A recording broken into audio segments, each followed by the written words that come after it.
Welcome back, everyone. It is Wednesday, May 25th, and these playoffs have kind of been lackluster, I'm going to be honest. We haven't had a close game. It's been a competitive series, just not a competitive games in general. Yeah, It's like, even when it's 15, 16, 20-point game, it's still competitive. It's still playoff basketball. yeah, We're still putting hands up on every shot, closing out. But it's just like it's fun, but it's just like every night's like a blowout, I feel like. Except for last night, Mavericks were up like all game. It was ridiculous. It's like when their Luka's supporting cast actually makes their shot. It's like they all hit him. It's just like played so good. dude, It was absurd. Yeah, a complete night and day from the past game. And it's just like, I remember I even said it out loud. It was like 30 minutes left. And I go, Luka just twisted his ankle, kind of. Yeah. And I go, why are they still playing? And then I forget. Oh yeah, it's the Golden State Warriors. They always just come back Shoot from their way lead. back into them. And even with their starters, they still came back, which was so wild to me. Yeah, I mean, But it's like it's nothing else what I would have expected. Honestly. yeah, and that Warrior, when we talked about it, watching it together last night, that the young guys around them, Moses Moody, Jonathan Kuminga, Jordan Poole, all guys that are under 25 that are all. I mean, he scored 16 points in like the 9 minutes he played or whatever. Like, how many threes Mavericks made? Because I remember it was like they were on going track, into the fourth quarter. They're like, oh, they might break the 3-pointer. I was thinking like, oh, they have all these guys in still because they want to break the freaking record. Like yeah, they were but all. then you realize it's just because the Warriors went on a 13-2 run when they put their. I think they don't want to put their foot on the gas pedal, but at the same time they're wasting all the clock, which is smart. But it's just like, you guys weren't making your shots. At the end of the day. Another thing though, and I don't fully understand too, is if they're down 3-0, is there really a need to rest Luka if you're down? I mean, like when it was 22 or. I think the most it was 20-something going into the fourth or something like that. When it was that, okay, I get it. But when the lead's cut to 15, we said it. Yeah. I mean, they go on a 9-0 run real quick, and all of a sudden you're like, oh my God, why is our best player on the bench? And it's weird at this time of the year where it's like you're a couple wins away from going to the finals, and you're getting blown out left and right. That's what I thought. I'm just so complexed where it just felt like there was like no real competitiveness except for the actual series itself. Like, oh, it's like the Heat and Celtics team. It's 2-2 now, but it's all been like it's a blowout one side or the other, except for I guess like when game three, he still won, but Jimmy Butler was like out. And then the Celtics are on one coming off a loss. Like I was looking at Stat News' little Twitter account, and they literally there was like. Jason Tatum averages 37 points, shooting 52% coming off a playoff loss, and the Celtics are 5-0 in those games. Like, I mean, you watch that last game 4, and you can't tell me that series didn't feel like it could have been 3-1. Like, that looks like that could have been, all right, well, let's go back to Boston. Yeah. It didn't look like, oh, God, it's 2-2. This is probably going to go 7. Like a prisoner in the moment right now after watching the whole Celtics game. I feel like they're going to win the next 2 games. Like I feel like it's just going to end in 6. It's how it feels. It's like, wow, Jimmy Butler still looks like he's hurt. Jimmy Butler's trying to make it like, oh, it's my game. Yeah, I mean, the Celtics have dealt with injuries too on their starting 5. I mean, Marcus Smart and Tatum at one point were in the locker room together. Came out. Dude, what? Like, that's crazy. Tatum looked like he had the season-ending. No, I know, and both those dudes. I mean, you could see Smart though too. He was not at 100%. I mean, the dude is missing games on and off, and that you know what that means? It means he's not healthy. He's playing one game and getting hurt. Robert Williams has been day-to-day process. That's what's so that's my second example is going to be when Smart gets hurt like that, it gets inflamed, you got to sit out a game, you come back the next. Robert Williams was the same thing. He's not 100%, but when he takes a game off or a day off, shoot, you can put him back in the lineup. He's going to play one game. Next game, he might be questionable, but we're at that point of the year where you got to be ready for that. Yeah, it's those times where like, well, I mean, if these players, I'm guessing they're like, well, if my leg falls off, the leg's falling. I want to go win a championship. What I love the whole competitive side. It's just like, it feels like it's like, oh, whoever fucking scores, 50% from 3-pointer is going to win. And that's, it's like whoever... I could disagree with that, though, in the sense that the Celtics just won by 20, and they shot 28%. But it's just ridiculous on the competitive, like the... Yeah, the injury nature, I feel like it's getting more ramped up than before. Like, it feels like when the Clay and Kevin Durant, and then...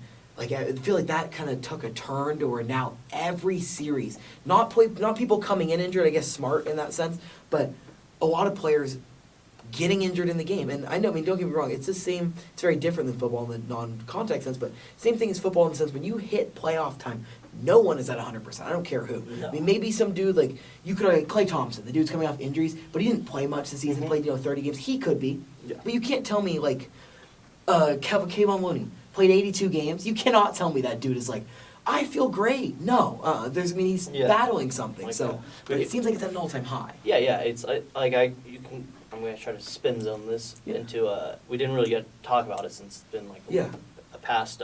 CP3, he had the hammy injury. I guess came out, and a lot of flack because they lost by like 40 points in Game 7, which was the most disgusting Game 7 I've ever watched. Mavericks looked so good in that game. And a lot of crap's been thrown the way. Monty Williams doesn't like DeAndre Ayton. I don't. It's like it just happens. If the roles were reversed, it would have been, I feel like, a different narrative. Yep. At the end of the day. If it was, because now it's truth prevails. It just shows like each team can just go blow out a team. For sure. Oh, and I feel like that Suns loss, I think it just kind of goes more towards, I think Devin Booker needs to find maturity. He's still young. I felt like that's J.J. Redick kind of said it perfectly. It's kind of like Giannis, where people kept talking, is he even going to make the finals because he's so young? And they already have, though. So it's just a maturity level to learn to be a leader, because Chris Paul is going to be there for like 3 more years, I think. If that. I mean, next year he'll be playing way less minutes than he did this year. He got injured 4 times this season. Hammy. Depending on who they draft or who they get, he could be starting kind of a little more eventual. And I think that, I mean, it would be weird, or a kind of starting role that, you know what I mean? Starting, but you're the first guy to sit down. Which is good. There's nothing wrong with that. He becomes like a Udonis Haslam guy. He'll stay there until he's like 44 and just... For the Suns. Smart, but Yeah. It's an interesting topic, and especially battling injuries. He's getting older. I think it's hard to weigh, because part of me thinks it's one game. Yeah. I mean, if they won that game, the talk would be, why is the Suns-Warriors series 3-1? Why are the... You know what I mean? Like, I think the Warriors were going to win that series no matter what. Dallas proved that win. I mean, basketball math's a little more... 1 + 1 can equal 2 when teams are beating each other. I think the Warriors maybe would have done the same thing to the Suns, but it's crazy because it's one game, because if they won that Game 7, the talk of Devin Booker wouldn't be there. The talk... I mean, unless they blew this series and look like they could not hang with the Golden State Warriors team that has... I mean, there's no excuses here. It's not a superpower. They didn't get some special other guy. It's every player on this team, except for, I literally believe, except for, like, 2 guys, and they're not starters, were drafted by us. There is no talk of that. That series would have been awesome, but it's crazy. One game, and all of a sudden it's, the coach hates him, CP3's too old, Devin Booker's not a good player, he's not as good as people think. It's crazy, the narratives from one Patrick loss. Beverley, really. You know what I mean? He, like, ESPN's kind of bread and butter is always, and like Fox, their bread and butter is First Take and Undisputed. Yep. Where it's just like hot takes, and it's like so strong, I believe this way, so strong, I believe this way. And then now they added J.J. Redick, where it's like, hey, like, I'm actually a normal human. I'm a normal guy. Yeah, I don't have to go left or right. Yeah, I could be a more like complex dancer. And my favorite thing too is when he completely destroys someone that picks one complete side. It's not even like he's like, I'm over here. It's not like you're wrong, I'm right. Like, Warriors are gonna win this year, your nose, all this are gonna win this year. He's like, no, here's why I think that, and he gives them facts, not opinions, but facts and shooting percentages. And I mean, it's been awesome. At the end of the day, ESPN, they want money, and they knew how many clicks they got from Patrick Beverley, who said one of the bizarre things like, what is it? Devin Booker, he said some, I watched last night. His mid-range. Weird thing, they're talking about young players, and he goes, he's a 5-star, not a 6-star. I go, yeah. They're like all confused, like, what are you talking about? Yeah, he's someone, when you see him, I mean, the dude doesn't know what he's talking about. Like, there are people that are built for this, like a J.J. Redick, like a Pat McAfee, like a Drew Brees, like people that literally can retire one year and sit down and they know the games, the ins and outs, and are very intelligent. And there's other people who are good at the sport. Sure, you might know what the hell you're doing when you're out there running around shooting a hoop, playing defense. He's great at it, not shit on it at all. Yeah. But he sure does not know how to sit there and talk and break it down and argue and get a point across. He's going to be like the next Skip Bayless for him. Because I do think once he retires, he's going to go get like... you know what? I disagree, because I think people are going to think he's not knowledgeable enough. He's not. His arguments because I guess if it was like 10 years ago, where it was like yes. like peak NBA, where it was like KD on OKC and be like, oh my gosh, LeBron's and he's horrible and everything. I think that day, yes. Yeah, everyone, because Stephen A. Smith versus Skip Bayless day to day, people lived to watch that. Oh yeah. Everyone loved just seeing them, and now people are more geared towards like a more passive. Like, let's use actually like common knowledge and not just think this guy's a fraud. And I think there's also a big part of that too, where it's not, we don't just have to watch ESPN. You don't just have to watch First Take. You don't have to. I mean, there's 10 million podcasts. There's 9 different sports channels. There's an app for everything. You can watch segments. There's ESPN Plus, where every athlete you can think of has their own show, their own breakdown. It's not forced to. You don't have to watch. That's where the most views they got, in all year. Yeah, I swear. I would think so. I don't just go, let's see what's on ESPN, except if it's not a game. Yeah. No, I click out. Yeah, I'm like, all right, I really don't care what Greenie says. Oh, yeah. No, there's a lot of those. Yeah. Speaking of the whole playing through injury thing, it's become a big thing. I mean, Wiggins, even they're talking about an ankle injury. Andrew Wiggins came out and he shot 50% from the field and had 13 points. It wasn't an absurd game, but he had 9 of those points in the first quarter and he had 1 miss. We're talking about he's the X factor of this team. And so far, I mean, they've been.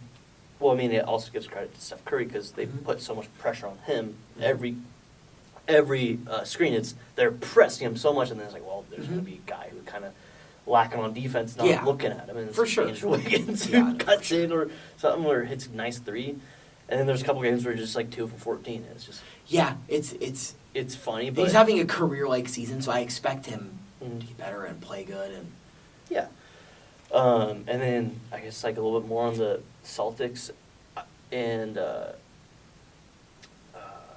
it's hard to talk about it though because they're just blowouts. I guess the only thing we have left is a prediction. So they play tonight. Mm-hmm.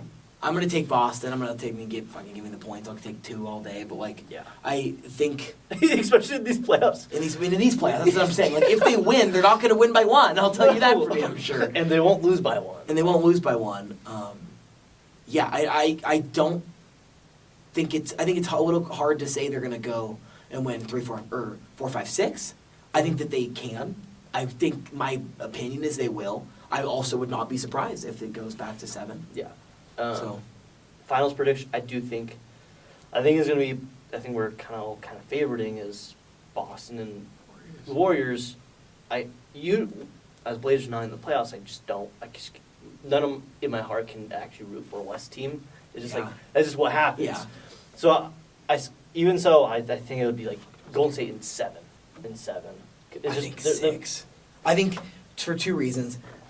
One, I think the Celtics. I don't know. I think the new not new, but this kind of updated Warriors defense that we've been running with switching between man and zone every possession or every second possession has literally made the Mavericks look like they shouldn't be in the. I mean, the game we won by 16 or whatever it was. The Mavericks looks like a 9 seed that somehow won a play-in game and was still here. I mean, it screws up teams. It screws up ISO teams, especially running a beautiful 2-3. That's not what Celtics. That's the thing. Is Celtics are way more. They're gonna run a play. They're gonna figure it out. Miami's every single time Jaylen Brown drives in, they're collapsing. They're so physical. Where at the end of the day, I think it's gonna be great. I really think it's gonna be back to back, back and forth type of games. In that series, but it's just going to be experience, man. It's just going to be an experience. Yeah, I mean, no matter who. They're so young. Yeah, no matter who wins. I was looking for the hell of it. They split the 2 games they played. Celtics won 110-88. That was before Clay, and then Warriors won 111-107. So I always just like to look at that. I mean, Warriors didn't have. I mean, even when Clay was there, Dre wasn't. So it's small sample sizes, but it's always interesting to see. And I think that the physicality of the Celtics though will be. Yeah, that because I don't except for I guess kind of the Denver Nuggets. I don't think Jose really has had that tough physicality Memphis. I guess Memphis. Yeah, Memphis is more physical. It wasn't they were trying to murder us. It's just more punching. It was 90s basketball where you're diving an ankle in the air and breaking arms on blocked shots. Geez, that series was physical as hell. Yeah, but I don't know. It was just. It's very interesting, but I've kind of lost train of thought. But so you're saying Celtics in 7, And there's Celtics in 7 versus the Heat, and then Warriors. I think in 7. Celtics in 6. 6, and then Warriors in 7. Yeah. If we're being realistic yeah, here. The realistic brain. Like, not even the fan, but, like, the more, like, I don't want... Because that's what I think. Like, the fan brain of me goes 6 all day. Like, all day we go in, and there's no way we let them take it to 7. But it's yeah. Yeah. It's crazy, and we're not degenerates anymore, so we don't talk about that about much, but the Warriors started this as the lowest favorite to win NBA Finals, which is, to me, is a joke. The most finals experience. Yeah, the most stacked doesn't teams. make sense. Sure, maybe the second worst record, but like it made no sense, and it's funny. 3 games in, and they went from worst to top. So, yeah, ridiculous. Anything else? I mean, this kind of shorter episode. I mean, there's not a whole lot more games to talk about. Finals start Tuesday, so we'll bust one out Monday and really give a full. I mean, it's gonna be cool. And if correct me if I'm wrong, I think both the Celtics and the Heat both would have a better record than the Warriors. I believe they would have the home court. Let's see. 51. 53. Oh, okay. Nope. So if the Heat would have full home court advantage against but the Warriors would have it against Boston. I think it's the best thing for the NBA in Boston versus Stanford. Obviously, Miami and those whiteout games are crazy. Oh, it's so cool. Miami and Golden State have been the 2 coolest atmospheres for playoff basketball. They need to get playoffs. Like the real white hot like jerseys back. Yeah, I know. I was thinking about that. I think they're waiting for they keep talking about 2 of the Warriors of game 1 or 2 of the finals, depending on whatever the first home game is, they're going to wear the We Believes.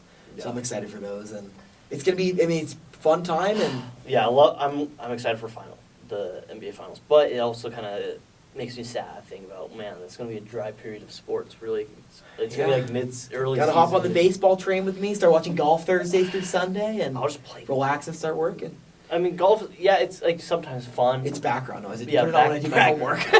It's definitely just a lot. One of the sports where just I'd rather just play it than watch. Yeah, it's background noise. It's calming. Yeah. So I think that's it. Are we back Monday? Yeah, Monday episode. All right. See you, everyone.